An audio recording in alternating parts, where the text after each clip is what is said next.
Hello everyone and welcome to AMC talks. నిన్ననే Devara cinema చూడటం జరిగింది భయ్య. యాక్చువల్లీ సినిమా బాగానే ఉన్నప్పటికీ ఆ క్లైమాక్స్ లో వచ్చిన ట్విస్ట్ తోనే బాగా డిసప్పాయింట్ అయ్యాను. ఎనీ హౌ ఎక్స్పీరియన్స్ మాత్రం బాగుంటుంది, ఈజీగా చూసేయొచ్చు. అయితే సినిమా చూసిన వెంటనే నాకు కొన్ని డౌట్స్ రేజ్ అయ్యాయి. అదీగాక ఆ క్లైమాక్స్ ఏంటో అర్థం కానట్టు హడావిడిలో అయిపోయింది. ఈ వీడియోలో ఈ సినిమా మీద నాకున్న ఒపీనియన్ అండ్ సినిమా మీద ఉన్న డౌట్స్ మీద చిన్న క్లారిఫికేషన్ అందించబోతున్నాను. వీడియోలోకి వెళ్ళక ముందే స్పాయిలర్ అలర్ట్, మనం ఈ సినిమా గురించి డిస్కస్ చేస్తున్నాం కాబట్టి చిన్న చిన్న ట్విస్ట్లు కూడా మాట్లాడుకోవాల్సిన అవసరం ఉంది. ఫస్ట్లీ సినిమా సాలిడ్ గా ఓపెన్ అవి ఫస్ట్ హాఫ్ అంతా ఒక పీక్స్ లాగా వెళ్ళిపోతుంటుంది. అంటే తెలిసిన కథ, తెలిసిన ఎమోషన్ అయినప్పటికీ కూడా NTR performance, Anirudh background score and smooth screen play ద్వారా మనకి ఫస్ట్ హాఫ్ బాగా నచ్చేస్తుంది. ఇంటర్వెల్ కి ముందు ఎన్టీఆర్ డాన్స్ కూడా బాగా వర్కౌట్ అయింది అని చెప్పొచ్చు. అండ్ ఒకసారి ఇంటర్వెల్ అయిపోగానే వరా క్యారెక్టర్ రివీలింగ్ గానీ, ఆ తర్వాత వచ్చే సీన్స్, సాంగ్స్, చిన్న చిన్న ఫైట్స్ అవన్నీ కూడా బాగానే వర్కౌట్ అయ్యాయి. But the only disappointing thing ఏంటంటే క్లైమాక్స్ మాత్రం అస్సలు వర్కౌట్ అవ్వలేదు. చాలా రొటీన్ ట్విస్ట్, అసలు one of the worst planning అని కూడా అనిపించింది.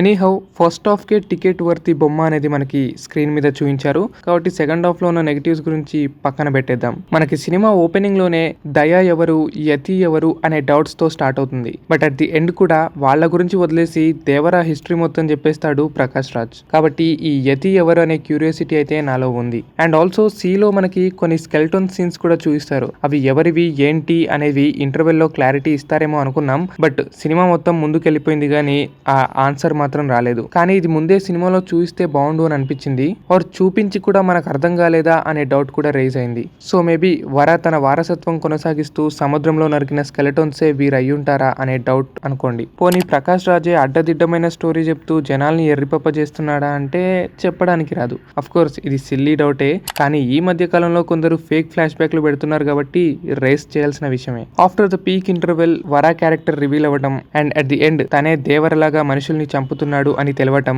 ఇక్కడ వరకు బాగానే ఉంది. ఆఫ్ కోర్స్ ప్రెడిక్టబుల్ ట్విస్ట్ అనుకోండి. అయితే క్లైమాక్స్ లో వరా కూడా చనిపోయాడు అని చాలా మంది అనుకుంటున్నారు. బట్ మనం క్లియర్ కట్ గా అబ్జర్వ్ చేస్తే వరా కావాలనే కత్తి మీద పడి కేవలం ఒక లైన్ ని మాత్రమే గీసుకుంటాడు. ఎందుకంటే ఎవరైతే ఎర్ర సముద్రం మీద కాలేస్తారో వారందరికీ ఒక గీత గీసి వదిలేస్తాడు దేవర.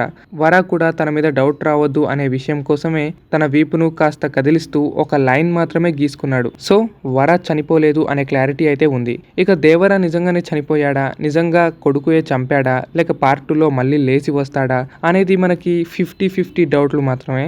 So one of the main doubt ఏంటంటే దేవర ఇంటర్వెల్ లోనే చనిపోతాడు. బట్ అప్పటికి చాలా మంది ఎర్ర సముద్రం మీద ఎక్కడానికి భయపడుతుంటారు. ఎందరో మంది చనిపోతారు ఆరెల్స్ గాయాలతో తిరిగి వస్తారు. అయితే దేవర ప్లేస్ లో రిప్లేస్డ్ గా వరానే ఇలా చేస్తున్నాడు అని మనం అనుకుంటాం. బట్ ఆ టైంలో వర ఇంకా చిన్న పిల్లోడు కాబట్టి దేవర చనిపోయినప్పుడు తర్వాత బైరా మనుషుల్ని చంపింది ఎవరు అనే డౌట్ అనేది రైజ్ అవుతుంటుంది. మరి అప్పటికి దేవర బ్రతికే ఉన్నాడా ఏంటి అనేది కూడా చెప్పలేమనుకోండి.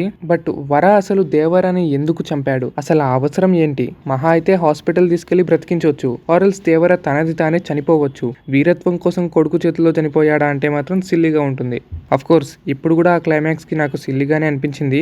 ఏదో పెట్టాలని ఫోర్స్డ్ గా పెట్టినట్టు అనిపించింది. లేదు స్ట్రాంగ్ రీజనింగ్ ఉంది అంటే ఏమో చెప్పలేం. సో ఓకే, దేవర ఎలా చనిపోయాడు అనే వాటికి ఎన్ని రీజన్స్ ఇచ్చినా ఎవరెన్ని చెప్పినా అది చాలా రొటీన్ గానే ఉంటుంది. ఎందుకంటే ట్విస్ట్ కూడా అలానే ఉంది కాబట్టి.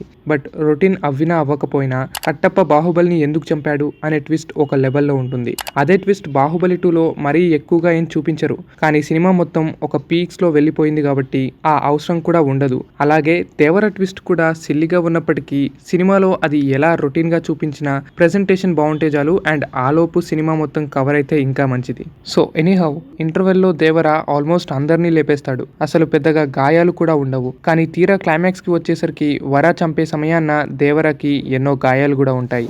సో మొత్తానికి దేవర బ్రతికి ఉన్నాడు అనే డౌట్స్ కూడా వస్తున్నాయి. ఏదైతే ఏముంది, పార్ట్ 2లో ఇంకా బెటర్ గా తీస్తే బాగుండు. బికాస్ పార్ట్ 1 బాగానే ఉంది కానీ పాన్ ఇండియా లెవెల్లో అయితే రీచ్ అవ్వలేకపోయింది. బట్ స్టిల్ కలెక్షన్స్ మాస్ గా వస్తున్నాయంటే అది ఎన్టీఆర్ స్టామినా అనొచ్చు.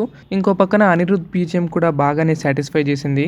సో ఎనీహౌ రాజమౌళి కర్స్ నుంచి అయితే ఎన్టీఆర్ బయట పెట్టాడు, అది మాత్రం సంతోషం. అఫ్ కోర్స్ ఆ కర్స్ స్టార్ట్ అవ్విందే ఎన్టీఆర్ సినిమాతో. అలాగే ఆ కర్స్ అనేది కొరటాల తీసిన ఆచార్య దాకా పనిచేసింది కానీ కొరటాల ఎన్టీఆర్ కలిసి తీసిన దేవర దాకా అయితే పనిచేయలేదు. సో ఎనీహౌ వచ్చే మహేష్ బాబు సినిమాకైతే లైన్ క్లియర్ అయింది. ఆ తర్వాత బాబు కూడా హిట్లు కొట్టొచ్చు.